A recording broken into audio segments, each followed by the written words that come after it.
अच्छा कुणाल जी, मुझे ये बताइए, फिर हम किसी ज्योतिषी के पास जाते हैं, वो हमारी कुंडली देख के या हस्तरेखा देख के कुछ हमें बताते हैं, तो वो जब हमारी परेशानियां बताते हैं तो हमारा भी पहला सवाल ये होता है कि गुरुजी ये ठीक कैसे होगा। अब अगर किसी ने कह दिया पन्ना पहन लो, पुखराज पहन लो, नीलम पहन लो, हम कैसे जज करें कि वो पहनना है नहीं पहनना है, बहुत प्यारा सा मैं इस पूजा को करना है नहीं करना है? इसका मैं बहुत प्यारा सा आपको सॉल्यूशन देता हूँ, और आप दर्शकों को भी देता हूँ, जितने भी लोग हमारा ये पॉडकास्ट देख रहे हैं, कि जब हम किसी के पास जाते हैं तो हमें तो ये पता ही नहीं है ना कि हमारे लिए अच्छा ज्योतिषी कौन है। हमने किसी के बारे में सुना, किसी का सुन करके हम उसके पास चले गए।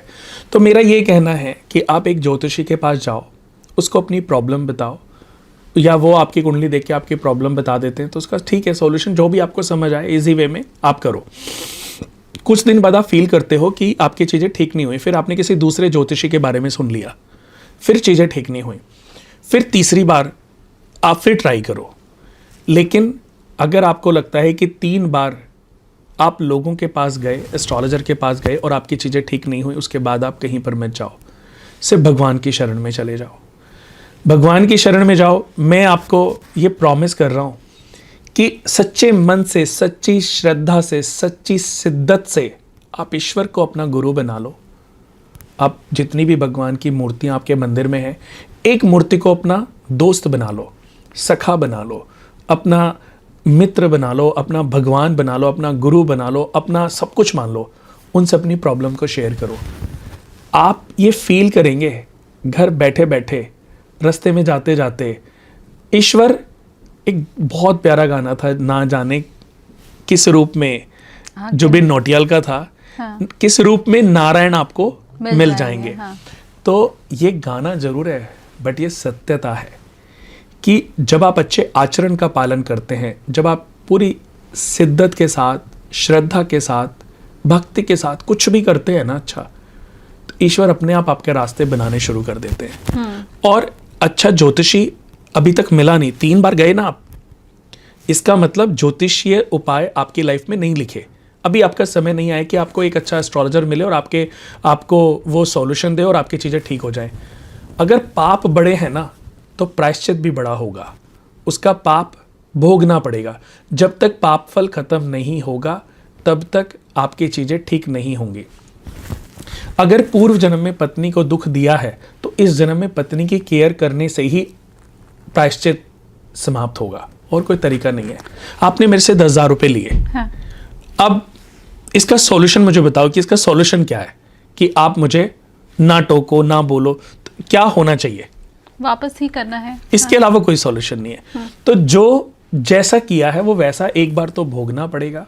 बट अगर हम समय रहते सही मार्गदर्शन पा लेते हैं, अब जैसे फिर वही बात कि अगर मार्गदर्शन सही नहीं मिल रहा है, चीज़ें ठीक नहीं हो रही हैं, तो भगवान की शरण में जाओ, अपने आप भगवान आपके लिए रास्ता तैयार करेंगे। मैं ये भी समझना चाह रही हूँ कि रत्न या कोई टोना टोटका, वो कहते हैं ना कि इस पत्ते के नीचे लिख के तकिया के नीचे रख देना, या पर्स के अंदर ये रख लो तो उससे चमत्कार हो जाएगा, ये चीज़ें क्या काम करती हैं या नहीं करती हैं?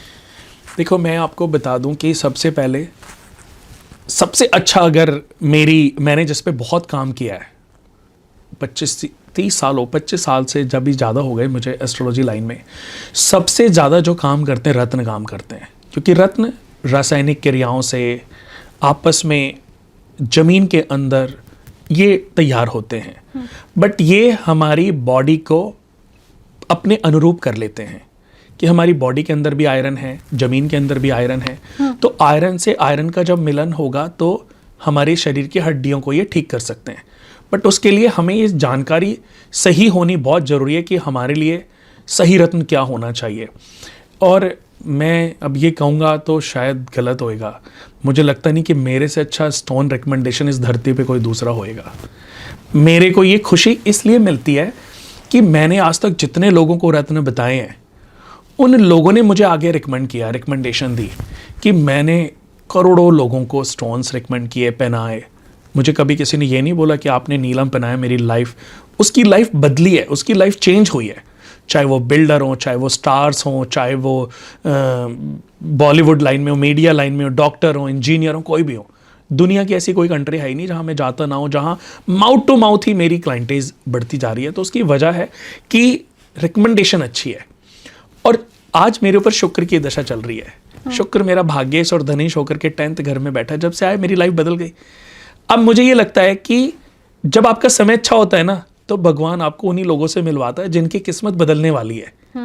यानी कि आदमी तो आके मुझे मिला, मैंने कुंडली देखी, अब मैं उसको भी देख रहा हूँ और कुंडली को भी देख रहा हूँ। अब मैं भगवान को याद कर रहा हूँ, भगवान इसकी किस्मत तो तूने 6 महीने बाद बदलनी लिखी दी है, बट इसको मेरे पास भेजने का तात्पर्य यही है कि आप मुझे फेम देना चाहते हो। मैंने उनको कुछ उपाय, कुछ उनके ऋण दोषों से मुक्ति के कुछ उपाय बताए, और 6 महीने बाद, 1 साल बाद वो आदमी बहुत तेजी से राइज करता जा रहा है। तो उसके मन में तो विश्वास में तो कुणाल घर कर गया ना। हाँ। उसका विश्वास तो कुणाल पे हो गया। अब वो भी अपने लेवल के लोगों को ही तो रिकमेंड करेगा, अरे तुम्हें प्रॉब्लम, एक बार कुणाल जी को मिलो। तो इससे मेरा बिजनेस बढ़ रहा है। कोई ऐसा भी आपके पास आता है जिसकी कुंडली आपने कभी देखी हो और ये देखा हो कि इसका आने वाला 5-6 साल तो खराब ही जाना है, बुरा मैं समय जो इसका सच शुरू है ना हो वो गया। सच बताता हूँ। आप फिर उसको बैरंग लौटा देते हैं कि भाई कोई बात आपको नहीं। मैं बता दूं कि शायद इस दुनिया में मैं ही एक ऐसा एस्ट्रोलॉजर हूँ हाँ। कि मैं अपने, अगर मेरी टेबल पे कोई क्लाइंट बैठा और वो रो जाए, वो ये बोले ना कि मैं ये पैसे उधार लेकर के, गिरवी चीज़ें बेच करके आया हूँ, मैं एफओ से लिख देता हूँ। मेरा स्टाफ बाहर जब जाता है, मेरे बाद जो भी मैनेजर उसको समझाता है चीज़ें, तो जैसे वो देखता है कि एफओ से लिखा है, उसके फीस वापस हो जाती है। वो बोलते हैं कि नहीं भैया, हमारा बताने का ये तात्पर्य नहीं था। तो मैं ये कहता हूँ कि आपके आंसुओं से, ये पैसे से, आपके आंसू वाले पैसे से मैं खुशियाँ तो खरीद ही नहीं सकता। तो मेरे को खुशी कब मिलेगी? जब आप खुशी के साथ मुझे मेरी फीस दोगे।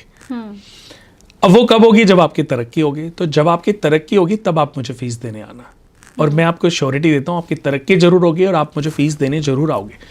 और ऐसा शालिनी जी कई बार हुआ है। मुझे लगता है कि जब वो आदमी रो रहा होता है ना, मेरे अंदर भी विकार उत्पन्न हो रहे होते हैं कि ये शिव भगवान तो मेरी परीक्षा लेने नहीं आए हैं, ये माँ शक्ति तो मेरी परीक्षा लेने नहीं आई है। तो मैं फेल नहीं होना चाहता। मैं चाहता हूँ कि जब वो आए किसी भी वे में, किसी भी रूप में, हाँ। तो वो मुझसे खुश होके जाए। उन्होंने ही मुझे ये लाइन दी है। तो एस्ट्रोलॉजी लाइन में मेरा आना कोई डिसाइडेड नहीं था, बट आप पूछोगे ना तो लंबी कहानी है, बट मैं आंख बंद करके बस एक ही चीज़ कि मुझे शिव भगवान इस लाइन में लाए। मैं तो आना ही नहीं चाहता था। मैं तो, किसी पंडित जी ने मेरी कुंडली देख के कुछ बोला कि तू कुछ करेगा नहीं। तो मैं कांवड़ लेने पहली बार गया था। मैं खड़ा हुआ था कांवड़ लेके, सामने देखा काल सर्पयोग और उनके ऊपर एक किताब रखी हुई थी। मैंने वो किताब खरीद ली। मैंने कहा पापा ने तो पूजा कराई नहीं मेरी, तो मैंने वो किताब खरीद ली। अब वो कांवड़ मेरे हाथ में थी। शिव भगवान का मैं बार बार में ओम नमः शिवाय, ओम नमः शिवाय जाप कर रहा था। मैंने जैसे वो बुक देखी, मैंने वो किताब खरीदी। पंडित आनंद केवल जोशी जी की थी, काल सर्पयोग और उनके सॉल्यूशन। तो उसको पढ़ के मुझे समझ आया कि शिव भगवान के भक्त होने के बाद काल सर्पयोग का कोई प्रभाव रहता ही नहीं है। बस मैं तो मुरीद ही हो गया शिव भगवान का। मैंने कहा अच्छा, अब तो मैं आप ही की भक्ति करूंगा।